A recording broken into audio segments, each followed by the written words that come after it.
नमस्कार, आप सभी का स्वागत है कार्तिक एस्ट्रोलॉजी में। आज हम चर्चा करेंगे धन लाभ के बारे में। कुंडली में कुछ ऐसे शुभ योग के बारे में जो आपको कहीं ना कहीं लग्जरियस लाइफ दिला सकते हैं, धन लाभ दिला सकते हैं और कहीं ना कहीं आपको कुंडली में करोड़पति के योग भी बना सकते हैं। तो देखिए दर्शकों, इसके लिए सबसे पहले हमें सेकंड भाव देखना होगा, जो कि कहीं ना कहीं आपकी बचत का भाव माना जाता है, आपके बैंक बैलेंस का के बारे में दर्शाता है और आपकी फैमिली वेल्थ के बारे में दर्शाता है। फिर दूसरा आता है पंचम भाव, जो कि आपके निवेश के बारे में और सट्टे से जुड़े लाभ के बारे में दर्शाता है। फिर आता है नाइन्थ हाउस, जो कि भाग्य का साथ आपका है या नहीं, क्योंकि यहाँ पर भाग्य का साथ होना भी जरूरी है। अगर भाग्य का साथ मिलता है तो व्यक्ति को लग्जरियस लाइफ मिलती है, खूब इनकम मिलती है। और भाग्य का साथ नहीं मिलता तो व्यक्ति चाहे जितना भी इन्वेस्ट कर ले, चाहे जितना भी वो बिजनेस कर ले, उसमें उसको लाभ नहीं मिलता, नुकसान होता है। तो इसके लिए हमें नाइन्थ हाउस देखना पड़ता है। टेंथ हाउस भी बहुत इंपॉर्टेंट है यहाँ पर, क्योंकि कहीं ना कहीं आपके कैरियर के बारे में दर्शाता है।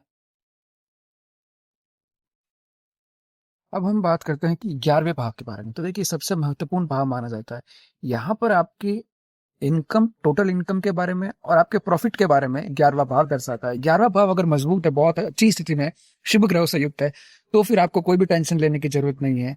आप जहां कहीं भी इन्वेस्ट करोगे वहां पर आपको लाभ मिलेगा और बहुत अच्छा और बहुत हाई लाभ मिलने के चांसेस रहते हैं। अब कुछ अच्छे योग के बारे में मैं आपको बताता हूँ, जिसे हम कहते हैं धन योग। तो देखिए, जब कुंडली में second house, fifth house, ninth house, 11th house के स्वामी आपस में अगर संबंध बना रहे हैं, जैसे एग्जाम्पल के थ्रू मैं आपको बताऊं, सेकंड और 11th के स्वामी की युक्ति बन रही है, या फिर पंचम भाव के और नवम भाव के स्वामी की युक्ति बन रही है, तो यहाँ पर व्यक्ति के धन लाभ के योग प्रबल हो जाते हैं, अच्छे हो जाते हैं। अब राजयोग के बारे में बात करें तो जब केंद्र, यानी कि फर्स्ट, फोर्थ, सेवंथ, टेंथ और त्रिकोण मतलब 159 के स्वामी अगर आपस में मिलते हैं, तो यहाँ पर व्यक्ति को उच्च पद की प्राप्ति होती है और धन लाभ मिलता है। लक्ष्मी योग, अगर कुंडली में लगन मजबूत स्थिति में है और नाइन्थ हाउस के स्वामी भी मजबूत हैं, स्ट्रांग है, तो यहाँ पर व्यक्ति को भाग्य का साथ मिलता है और धनवान व्यक्ति बनता है। गजकेसरी योग, यहाँ पर गुरु और चंद्र अगर केंद्र में है तो यहाँ पर बहुत बड़ा धन लाभ मिलता है और साथ ही व्यक्ति को मान सम्मान मिलता है।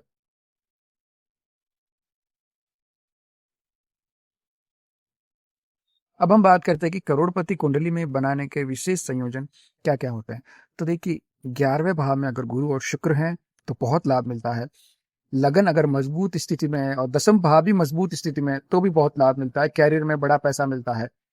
राहु 10वें भाव में या 11वें भाव में है तो व्यक्ति को अचानक धन लाभ मिलता है।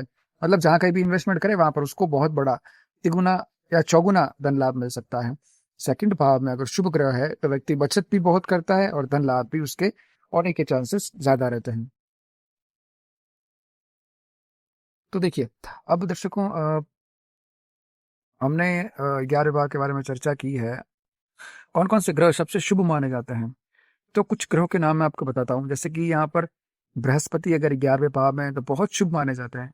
यहाँ पर व्यक्ति को धन लाभ दिलाते हैं और व्यक्ति को अच्छे मित्र मिलते हैं और बड़ी सफलता मिलती है। शुक्र अगर 11th हाउस में है तो लग्जरियस लाइफ व्यक्ति जीवन में जीता है, उसको सारी सुख सुविधाएं मिलती है, पैसे अच्छे मिलते हैं, रिश्तेदार अच्छे मिलते हैं। बुध अगर 11th हाउस में अच्छी स्थिति में है तो बिजनेस में लाभ मिलता है, नेटवर्किंग में लाभ मिलता है, कम्युनिकेशन में लाभ मिलता है। चंद्र अगर 11th हाउस में अच्छी स्थिति में है तो व्यक्ति को पॉपुलैरिटी खूब मिलती है। अब हम बात करते हैं कुछ अशुभ ग्रहों के बारे में। तो देखिए, शनि अगर 11th हाउस में है तो व्यक्ति को धीमा लाभ मिलता है, खूब संघर्ष, खूब मेहनत करनी पड़ती है। मंगल अगर 11th हाउस में है तो बहुत बड़ा लाभ मिलता है, बहुत ज्यादा लाभ मिलता है, लेकिन दोस्तों के साथ उसके झगड़े हमेशा बने रहते हैं, दोस्तों के साथ उसके वाद विवाद हमेशा रहते हैं। राहु यहाँ पर शॉर्टकट धन दिलाता है, लेकिन गलत रास्ते पर जाने के चांसेस ज्यादा रहते हैं, गलत चीजों में पैसा खर्च करने के चांसेस ज्यादा रहते हैं। केतु यहाँ पर आपकी सारी इच्छाओं को कम कर देता है, आध्यात्म की ओर आपका झुकाव कराता है, भौतिक लाभ में आपको हमेशा कमी मिलती है और भगवान के प्रति, ईश्वर के प्रति आपका झुकाव हमेशा ज्यादा रहता है। अब देखो, बृहस्पति अगर 11th हाउस में है और कर्क राशि में है तो सबसे अच्छे उच्च के माने जाते हैं, यहाँ पर लाभ मिलता है। और अगर मकर राशि में है तो नीच के माने जाते हैं।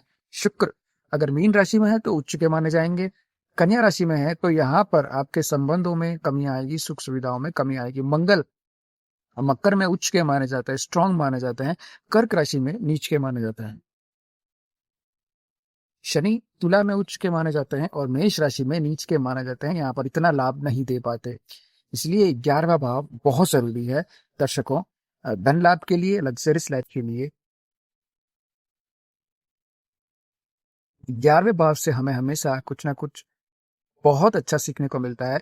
जैसे कि सही लोगों से सही मित्र अगर आपको चाहिए तो आपको 11वां भाव देखना है। आपको धन लाभ कमाना है तो आपको 11वां भाव देखना होगा। आपकी इच्छाओं को आपको सही दिशा में लेके जाना है तो आपको 11वां भाव देखना होगा। और नेटवर्किंग में अगर आपको ताकत बढ़ानी है तो आपको 11वां भाव देखना होगा। वहां पर जो ग्रह बैठे हैं, अच्छे ग्रह बैठे हैं, तो आपको तुरंत लाभ दिला सकते हैं। ठीक है। खूब दान पुण्य आप करेंगे, दान पुण्य आपके मन में हमेशा रहेगा कि मैं कुछ दान करूं, कुछ पुण्य करूं, कुछ जरूरतमंदों की मदद करूं। ठीक है। और आप अपने गुरु का, अपने बुजुर्गों का हमेशा आशीर्वाद लेंगे, उनका मान सम्मान करेंगे। लेकिन यहाँ पर आपको लालच से बचना है। लालच अगर आपको कोई देता है, लालच का ऑफर आपको कोई देता है जिससे उस व्यक्ति को लाभ हो रहा है और आपको घाटा हो रहा है, तो सोच समझ कर किसी एक्सपर्ट से सलाह लेकर ही कोई काम कीजिएगा, किसी में इन्वेस्ट कीजिएगा। अपने लक्ष्य के प्रति आप स्पष्ट रहिए, अपने लक्ष्य के प्रति आप मत भटकिएगा, क्योंकि कई बार ऐसा होता है कि चांसेस तो आपको बहुत से मिलेंगे, लेकिन कुछ लोग ऐसे होंगे जो आपके पैसे ऐंठने के चक्कर में रहेंगे या आपको नुकसान पहुंचाने के चक्कर में रहेंगे। तो यहाँ पर आपको आपकी बुद्धि का सही उपयोग करना है और आपके लक्ष्य के प्रति आपको हमेशा क्लियर रहना है, भटकना नहीं है।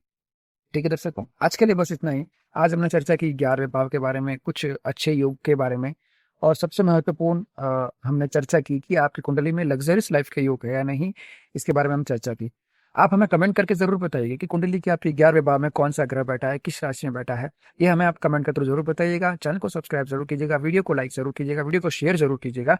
और कुंडली एनालिसिस के लिए स्क्रीन के ऊपर जो आपको व्हाट्सएप नंबर फ्लैश हो रहे दिख रहे हैं, वहां पर आप अपनी डिटेल हमें जरूर भेजिए। जो भी आपका प्रश्न है वो आप हमें जरूर लिख के भेजिएगा, ताकि हम इजीली आपकी कुंडली का एनालिसिस कर सकें। और दर्शकों, जितना जल्दी हो सके उतना अगर आप अपॉइंटमेंट ले ले तो कहीं ना कहीं आपकी कुंडली का एनालिसिस हम इजीली अपॉइंटमेंट के थ्रू कर सकते हैं। और अगर आप फोन पे बात करना चाहें तो भी आप अपॉइंटमेंट ले लीजिएगा, ताकि हम आपके अपॉइंटमेंट को पहले लें और आपकी जो भी प्रॉब्लम्स है, जो भी समस्याएं हैं, उसका निवारण करने की कोशिश करें। ठीक है दर्शकों, बहुत बहुत धन्यवाद। राधे राधे।